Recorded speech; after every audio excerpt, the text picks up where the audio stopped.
What's up, everybody?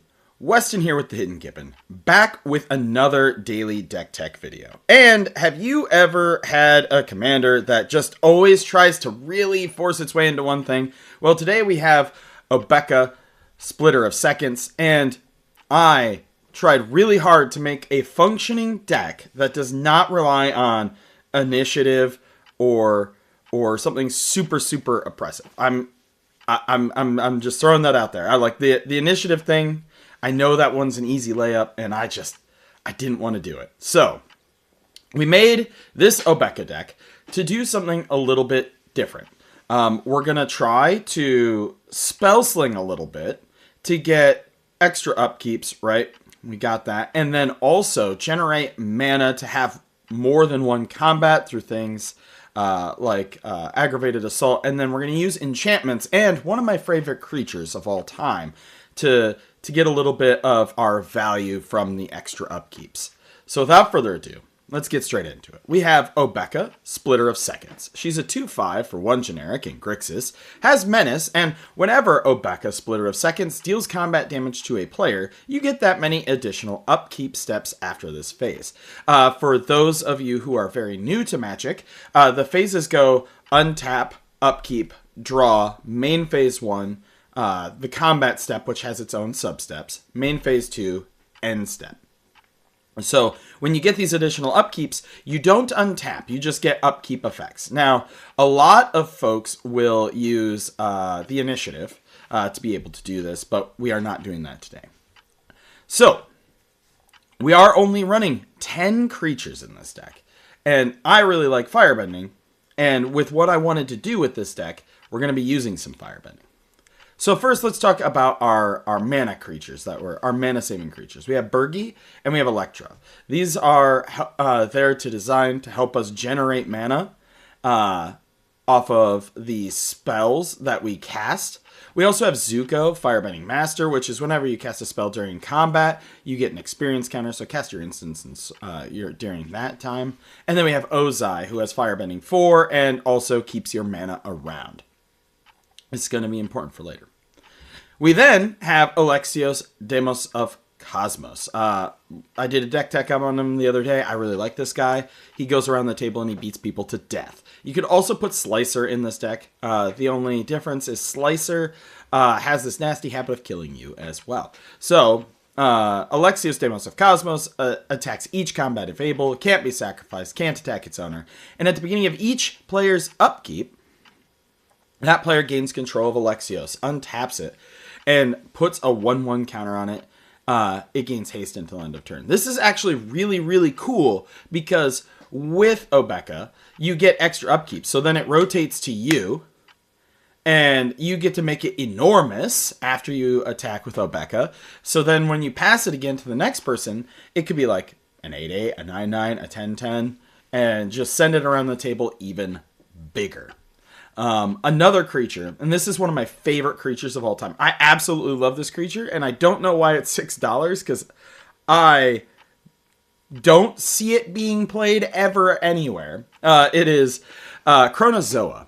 It's a flying, vanishing 3, which means it comes into play with 3 time counters on it. And at the beginning of your upkeep, remove a time counter. When the last one is removed, sacrifice it. And then when Chronozoa is put into a graveyard from play, if it had no time counters on it, put 2 tokens in play that are copies of it. So it just gradually makes more of itself. And side note, I had a kitchen table deck that ran this card plus Solemnity and Lethal Vapors. I just didn't have a way to win. It was just a and also, it did. I had Altar of Dementia in the deck. So it would come into play with 0 counters on it. And then you would sacrifice 1 to Altar of Dementia, which then would create more, and you just keep sacrificing them because they wouldn't have counters. But there you go. But Chronozoa is in here because I love this card. It actually works really well with Obeka. It is not the most powerful creature in the world, I will say that. And I'm not playing things like Herald of Leshrac in this game, in this deck, so I gotta put some cheese in here, okay? Then we have Karlach, Fury of Avernus. It's whenever you attack, if it's the first combat phase this turn, untap, all attacking creatures. They gain first strike until end of turn. After this phase, there's an additional combat phase. We have Sean, Father of Synths, a card I personally love and am trying to get to work more. Whenever you attack, you may create a tapped and attacking copy, or token that's a copy of target legendary creature you control other than Sean, except it's not legendary, and it's a synth artifact creature token in addition to its other types. When Sean leaves the battlefield, exile all synths. So you can use this to make copies of your Obeka, but also I find it would be more fun to just make lots of copies of your Alexios, or you can do that with Firelord Ozai if you wanted. Or even Zuko. It's just fun overall. Then we have Spark Double. It enters as a copy of any creature or planeswalker you have, except for it's not legendary, and it gets an additional 1/1 counter if it's a creature, or an additional loyalty counter if it's planeswalker. And then we have the Ninth Doctor. Whenever the Ninth Doctor becomes untapped, during your untap step, you get an additional upkeep step after this. So he's just another little way to get an extra upkeep. Sorceries, we have 7. We have Blasphemous Act, Blasphemous Edict. These are going to, and Toxic Deluge. These are your mass removal cards. We have Vandal Blast to blow up any enemy's artifacts. We have Feed the Swarm for just a little tiny bit of targeted removal. And we have Inspiring Refrain. It has Suspend. You get to draw 2 cards and suspend it. So this is a very strong card value engine, because you'll draw 2 cards, you'll suspend it with 3 counters on it, but if you're getting like 8 upkeeps, you're going to draw 4+ cards. We have Sozin's Comet, so each creature you control gains Firebending 5 until end of turn. Yes, I know that we don't have a lot of creatures in this deck, but even just having an Obeka in there, or a token copy, you are able to then just start getting your Firebending off with this. One of these days, I'm going to build a deck where I can use Panoptic Mirror and Sozin's Comet. But Panoptic Mirror it's so much of a mana sink. Instants. We do have a plethora of instants. These are kind of to help fuel our Zuko. And then also, we have different things in here to do different stuff. We have Arcane Denial and Negate in here for just a tiny bit of counter magic, along with Redirect Lightning, which I consider redirect effects to essentially be like counter spells, right? We have Reckless Ransacking, Teamer Battle Rage, and Bulk Up, as well as Slip Out the Back to give us some combat trick effects. Slip Out the Back also is a protectionist spell, but like Bulk Up and Reckless Ransacking boost our creature by quite a bit. And then Teamer Battle Rage gives Double Strike. For our mana accelerants, we do have Dark Ritual and Seething Song in this deck. For removal, we have Chaos Warp, Pongify in here, as well as Infernal Grasp and Terminate and Withering Torment. And then we do have ourselves some draw in the forms of Big Score and Unexpected Windfall, which I'll do the discard, create a treasure, draw 2 effect. For our artifacts, this is where we kind of shine. We do get some value from Obeka off of this with Midnight Clock, which, you put a counter on it during your upkeep. And then when it hits 12, you shuffle your hand in your graveyard into your library, draw 7 cards, exile Midnight Clock. We also have ways to make multiple Midnight Clocks. That's important. Other things that get value off of upkeep is we do have Replicating Ring in here. I personally love this mana rock, and it draws an undue amount of hate in my personal pod. It's just insane. It's not great, but if it goes off, it can get you a ton of mana. And then Ring of Evos, Ring of Vulcus, and Ring of Xanthrid. They each, during your upkeep, put a 1/1 counter on the creature if the creature is of the certain color. So Evos is blue, Vulcus is red, Xanthrid is black. And they also give different effects as well. Like, for example, Xanthrid is the regenerate the equipped creature, Vulcus is haste, and Evos I'll gives you hexproof if you pay for it.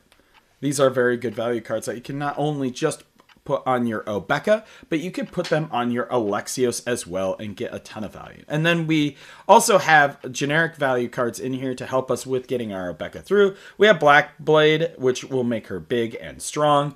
We have ourselves a Fire Shrieker for double strike. And then we have Brotherhood Regalia, Prowler's Helm, Whisper Silk Cloak, and Trailblazer's Boots to give evasion, so that way she can't be blocked as easily and just get you those free extra upkeeps.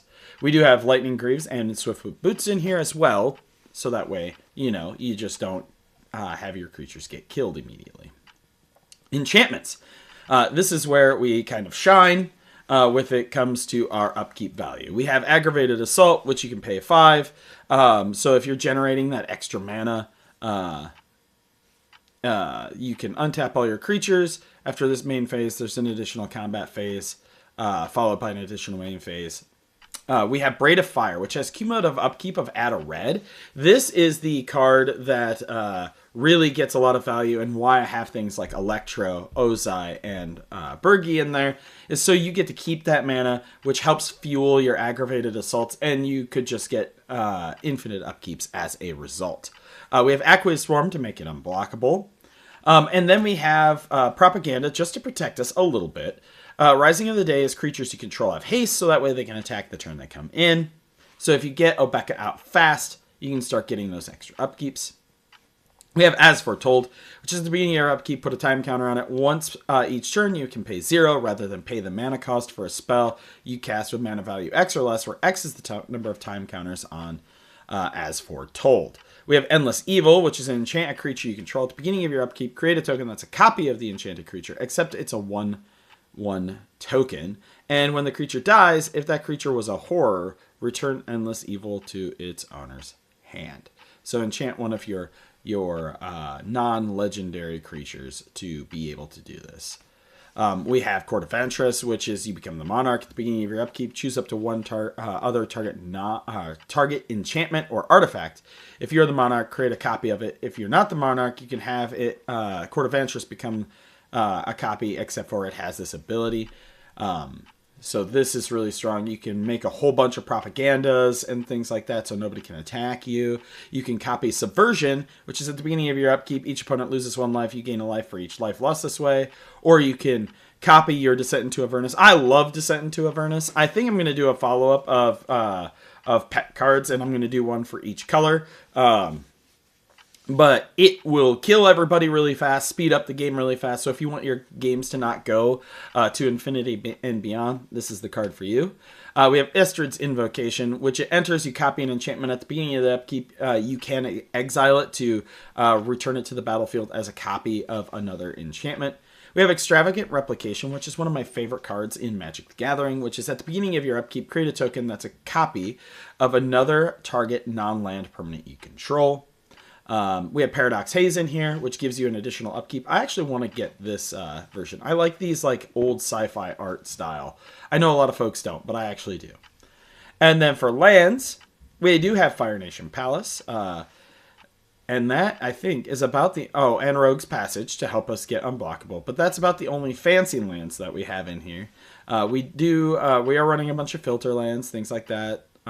Oh yes, Minas Morgul. Put a shadow counter on a creature. It becomes a wraith in addition to its other type. Creatures with shadow can only be blocked by or block creatures with shadow. Let me know what you think in the comments down below. I know this is probably not the best deck I've ever made in the world, but I really, really wanted to try to make something that was fair and not extremely reliant on initiative. But let me know how I did. It's fair criticism. I will be the first to admit that I am not the best deck builder in the world. I just try to give folks a little bit of baseline for ideas. But as always, I'm Weston with the Hidden Gibbon, and I hope you all have a wonderful day.